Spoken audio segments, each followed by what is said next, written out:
It's interesting that as we begin Advent, the new liturgical year, we don't begin by looking at the beginning, but rather at the end. We don't begin the new liturgical year of Advent looking at the first advent of Christ in the Incarnation, but rather at the final advent, at his final coming at the end of time. So why at the beginning do we start by looking at the end?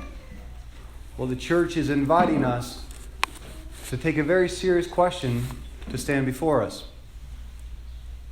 If Jesus Christ were to come back now, would he find me prepared for his coming? Would he find me ready to stand before him? Or if I knew that Jesus Christ was going to come back tomorrow, what would I change about my life in order to prepare for that moment? Jesus said in the gospel, "Stay awake, for you do not know when the Lord will come." And St. Paul says something similar. It is the hour now for you to awake from sleep. If you think about it, this is a central drama that we all face in our life. Will we stay awake, ready to encounter the Lord, looking forward to his coming, whenever that will be in our life? Or do we fall asleep with the day-to-day things of life? And that word awaken in itself is very telling. If you think about it, there's nothing harder than to wake up. I saw a couple people coming to Mass today, and I was excited. I was like, "Oh, great, you came." Maybe it's because I was here. I was all flattered. And they looked at me and they shook their head and said, "No, we actually just wanted to sleep in, Father." Like, all right, touche. That's a good point. Because why? Sleeping in is so much easier than waking up. Why is the word awake used so often in the Scriptures? Because it's so hard to wake up in the morning. We experience that every single day of our life. It's so much easier to stay in bed. You have to make a sacrifice. You have to actually move against your natural inclination to get out of your bed of comforts and get going on the day. There's one friend I was talking to the other day. I asked him if he took naps, like little siestas during the day ever. And he just looked at me like I was crazy. And he said, it was hard enough for me to get up the first time in the morning. It was terrible. Why would I subject myself to that a second time? And I'm like, yeah, that's a good point. Waking up is never hard. Actually, it's very uncomfortable. The other day I was going into a hospital room, and it was pretty dark in there, and I found there was a woman who was asleep. I didn't realize it until I got pretty close, so I was going to turn around and walk away. But I felt my guardian angel saying, well, at least say a little prayer right there for her before you go. And so I just stood there for a moment, and I began to pray. And as I was turning to walk away, she woke up and saw me with a startle. Because, if you think about it, being in a hospital to begin with, it's uncomfortable. Waking up in a hospital with someone standing over you is even more uncomfortable. And if that person just happens to be a Catholic priest, it can be terrifying. It's like, am I dead? Especially if you haven't been going to Mass in a while, which was the case. And so I kept apologizing to her for waking her up. And we were just entered into a dialogue, and she ended up receiving the sacraments, and she promised to start coming back to church because she'd been away for a while. And as I was walking out, I just said to her in passing, I was like, "I'm really sorry for waking you up this morning." And she stopped me. She goes, "No, thank you. I needed to be woken up. I needed this." It was very powerful words. I needed to be woken up. All of us at different times in our life, we fall asleep in our relationship with Jesus Christ. We stop looking for his coming. And we need to be woken up to that again. Right? So if the whole drama of life is to stay awake or to fall asleep in my relationship with Christ, and all we hear from the Scriptures on God's end is stay awake, wake up, now is the time. Well, what's going to be the goal of the devil for all of us, the spirit of the world? It's going to be to put us to sleep, to make us as comfortable as possible, as distracted as possible, so that we don't wake up to what we need. So we don't enter into that Advent, that turning towards the Lord. In a sense, original sin has all affected us in one principal way. It's that we're naturally asleep. We're naturally not looking towards the Lord, waiting for his coming.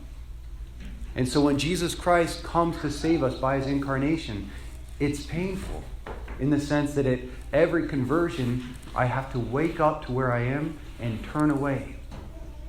But the devil's principal goal for every single one of us is to put us to sleep.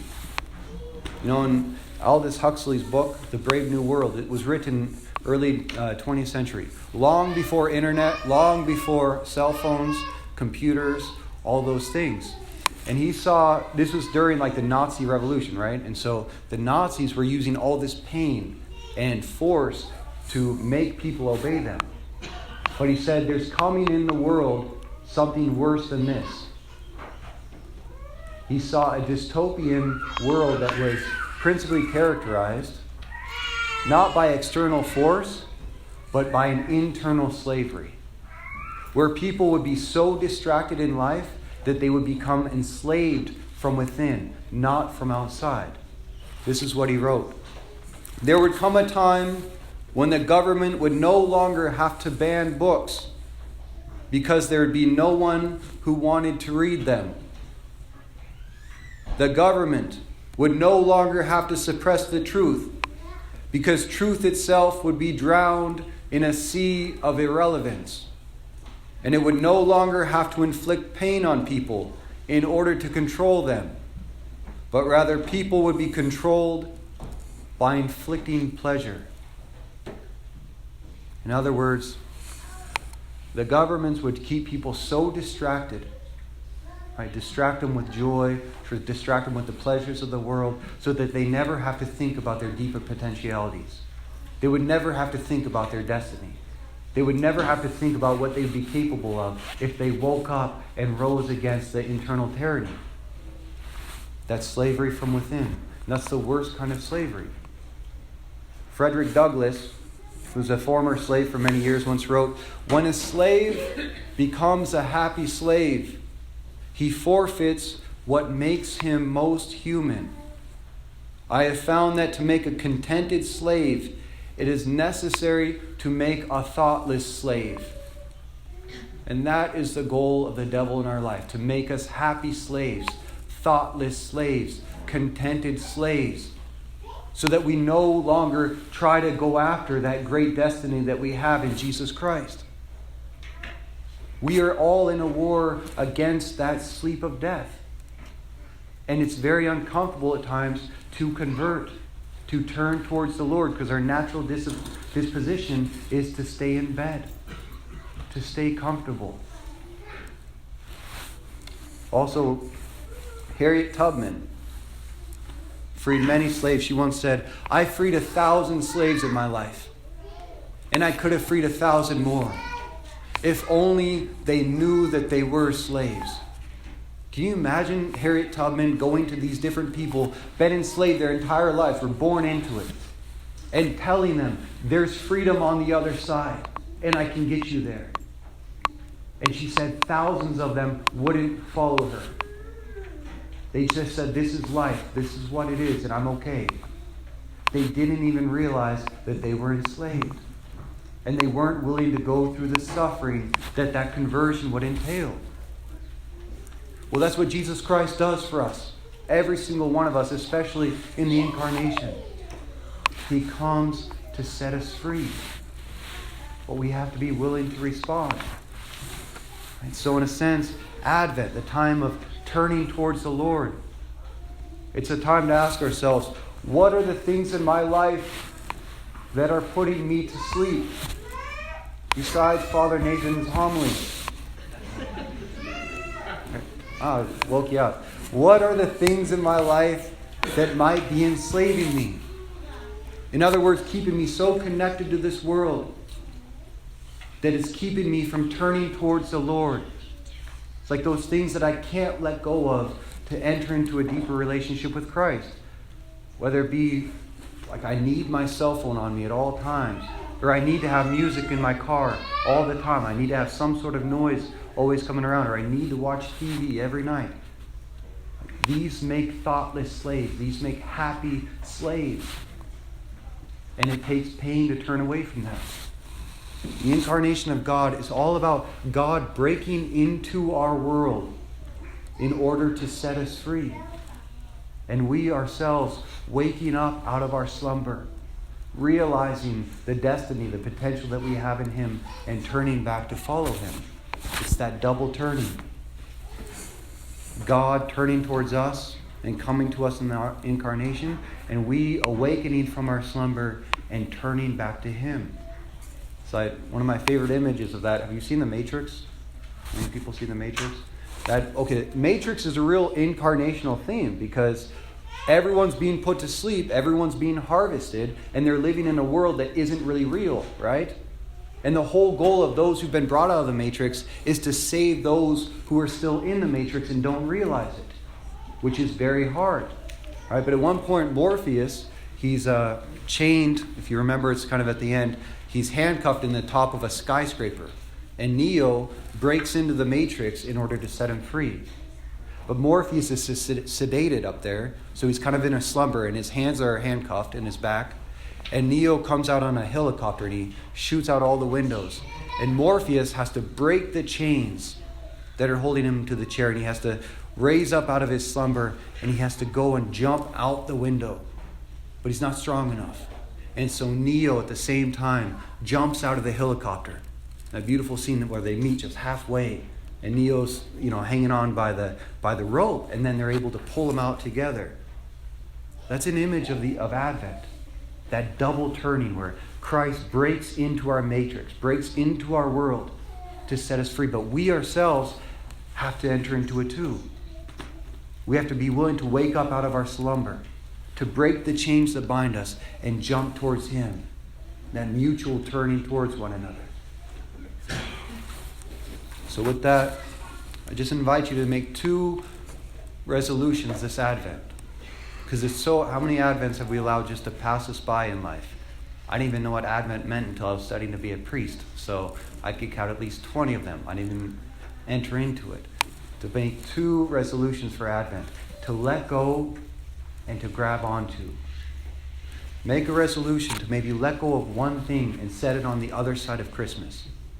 Whether it be like one principal thing is silence. God comes in silence. He loves silence.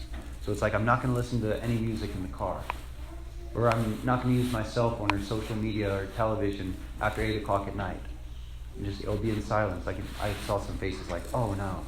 Okay, 9:30 if you want. All right, so you find a different time, but you enter into more silence. Or I'm not going to have a certain sweet until after Christmas. I'm not going to have a certain drink until after Christmas. But you let go of something so that you begin to enter into the longing of Advent.